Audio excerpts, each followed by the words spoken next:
Yan guys, ito pala yung ginawa ko na cake. Ayan, katatapos ko lang mag-frosting.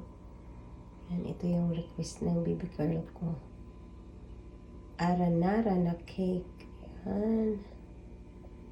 Ganito lang yung design niya. Wala akong ibang maisip na design, kaya ganito na lang. Ayan, ganyan siya. Ayan.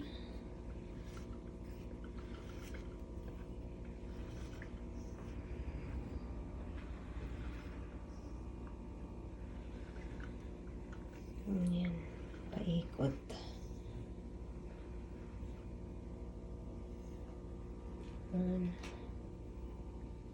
Tutuwa si Faith kasi tapos na yung cake niya. Maano lang, matrabaho kasi yan, may pa may aranara.